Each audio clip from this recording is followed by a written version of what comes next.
What's up guys, Rob Richards here. I'm back at Gold's Gym and I realized it's been a while since I posted on YouTube, so I want to get back into the swing of it. And today I'm going to share with you a back workout that I've been doing recently, focusing on abbreviated training.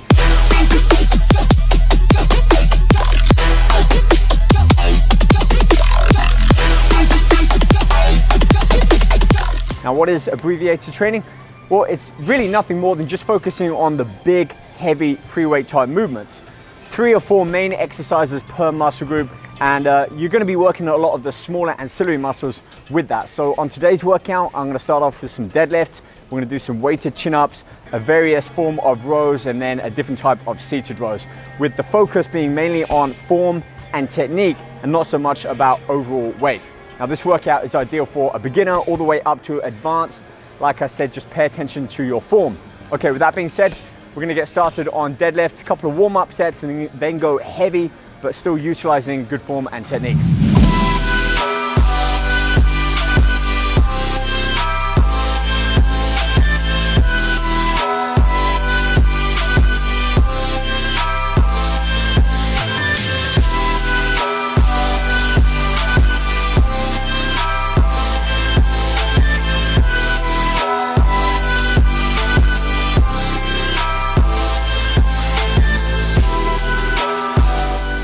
Okay, so I'm talking about abbreviated training, and within that there's 5 key exercises. Deadlift is definitely one. The other 4 can count as squat, bench press, different forms of deadlift like the stiff-legged or the Romanian deadlift, which is great for hamstrings, and probably the upright clean and press. Anyway, my point is, it's imperative that you warm up properly. I'm not talking about a couple of minutes on cardio, some light stretches. I mean actually warm up with the exercise and the movement that you're doing. So deadlifts, yes, I do want to go heavy, but I've actually found that it's more beneficial to aim towards those 12, 15, even 20 reps with as much weight as I can manage. Therefore, I really need to warm up through at least 1 or 2 moderately heavy or progressively heavy sets. So deadlift here, superset for now, just as a warm up with those Olympic bar good morning raisers. Really great for working the lower section of the back and also getting the hamstrings warmed up too. You may want to do a couple of warm-up sets on a lying hamstring curl or some walking lunges to activate the hamstrings, because as you'll see, the form requires this kind of movement.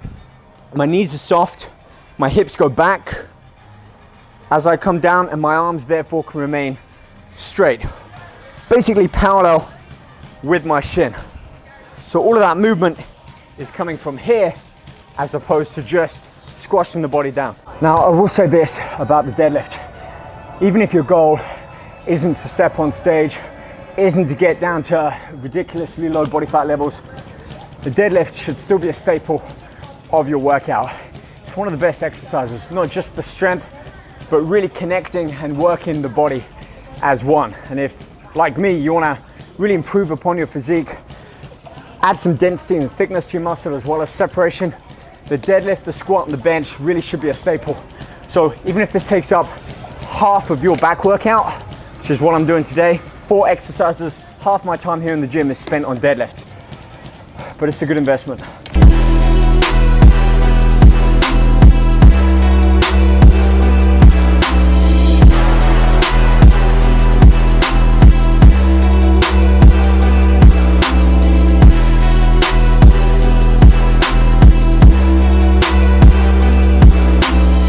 Okay, now we're in the zone. My goal isn't to reach failure on every set. It's really to prepare me and get me up to the point where I'm at the maximum weight and I am reaching failure. I'm hitting my training threshold. And that normally happens around that 3rd set. So comfortable 10 reps on there. I kind of have the numbers in my mind, but usually I write it down, use that as a reference. And I'm always trying to improve upon even just the next increment up. 1 1/4, 2.5 pounds. I'm always improving upon my performance on every lift. So about 405 for 12 reps is my current kind of threshold. Let's see if we can push it up today. Right, here's a nifty little trick for putting extra weights on your own. Just get a small plate, roll it on, and now we've got enough lift to easily slide on our plate without having to lift up the entire bar, save our strength.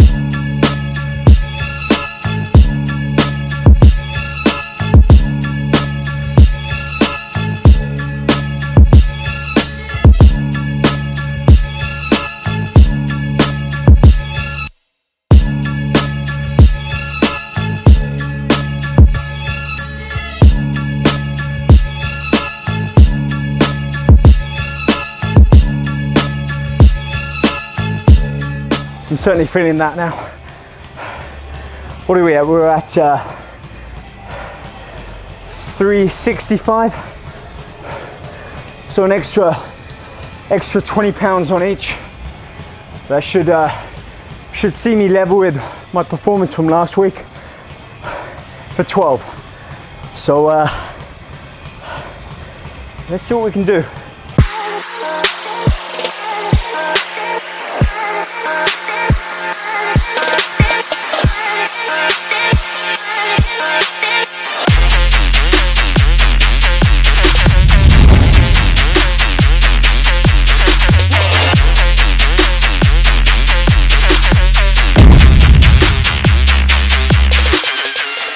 This is why I love deadlift and squat and all of the big lifts like this.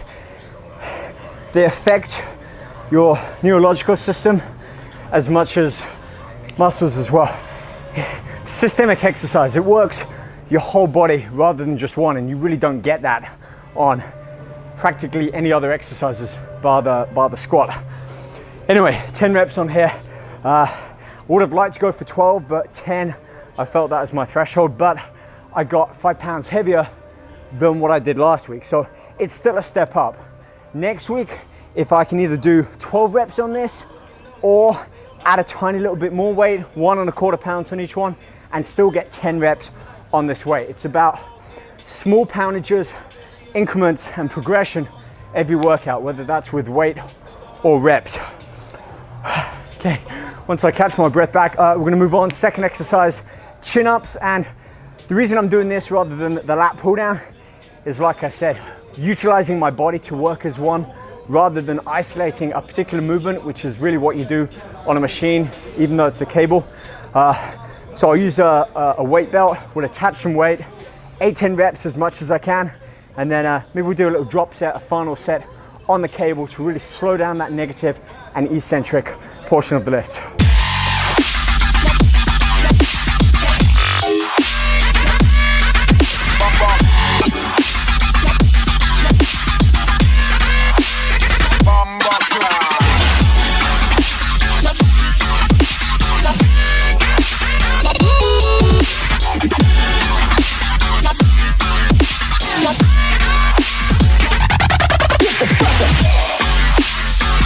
Now, I said at the beginning of this video that I wanted to focus on really good form and my technique. So I'm careful as soon as my elbows start to pull forwards like this, it's therefore taking the effectiveness away from my back. So even though I could have got a couple more reps out, elbows pulling forwards, it's not quite the same as dropping that weight down, keeping my elbows back and really feeling that contraction at the top of the lift. But I still want to get another variation of a row in. Technically, the deadlift is a lift. I'm lifting like this. I'm not really contracting and engaging the back in that way. So I think we'll isolate the back now. We'll do some one-arm dumbbell rows. That'll give us some nice variation. Start to work a little bit more towards the mid and lower section of the lats. And then I want to show you something a little bit differently that I've been doing towards the end of my back workout. Great for conditioning and great for shoulders, arms and back in general. Let's get some dumbbell action going. So one arm dumbbell rows. I'm going to change the angle of the flat bench to, let's do 2 clicks up, and that way I can get a full stretch of my arm at the bottom like this, as opposed to being more like this and the weight touching down. So don't neglect the stretch, the lengthening, the bottom of each rep, especially when it comes to back and arms, because you want to get the stretch in the muscle before you start to contract and pull it back up. 100 pounds here, not going super heavy. Once again, focusing on the quality of each rep as opposed to just trying to hit a rep with a weight. So nice solid, you can see here. Pretty much locking out my arm, slight bend in my elbow. It's not fully locked out, but it's a good support. My back is straight. I've got a tripod position going on here. Lift up with the elbow towards the sky, and therefore you really get that impression of squeezing and engaging the back in the right manner, as opposed to just trying to lift the weight up and almost turn it into a curl. 3 exercises down, 1 to go. And for this, we need the rope.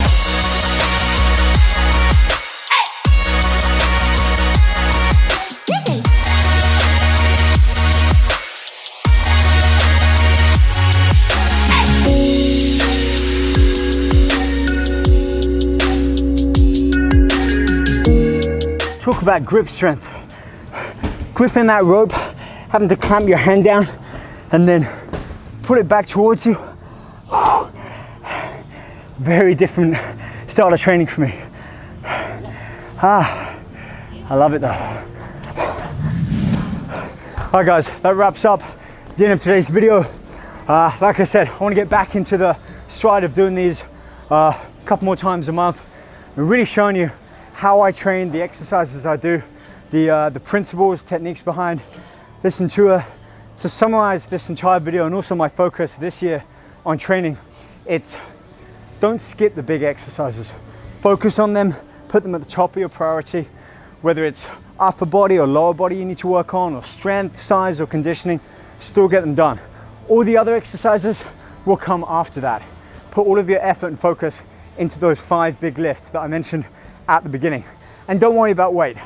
Build up to the heaviest that you feel you can lift with still using good form and technique. It will come. That's your starting point. That's your entry. From there on, it's progression every week, whether it comes in the form of extra reps, extra weight, or even a little variation in the exercise. And don't forget about training principles like drop sets, rest pause, supersets, all of these different techniques that you can incorporate into pretty much the same fixed routine for at least 3 or 4 months. Therefore, you've still got progression, you've got advancement in each of the exercises, but you're still training your body and conditioning it with the big 5 basic movements. And that's what you're gonna see a lot more of me from these YouTube videos over the coming months. So thank you for watching. Leave a comment, like the video, subscribe, and catch more of my kind of fitness day-to-day stuff, especially on Instagram stories under Rob Richards Fitness. I'll see you guys back soon. Take care. Goodbye.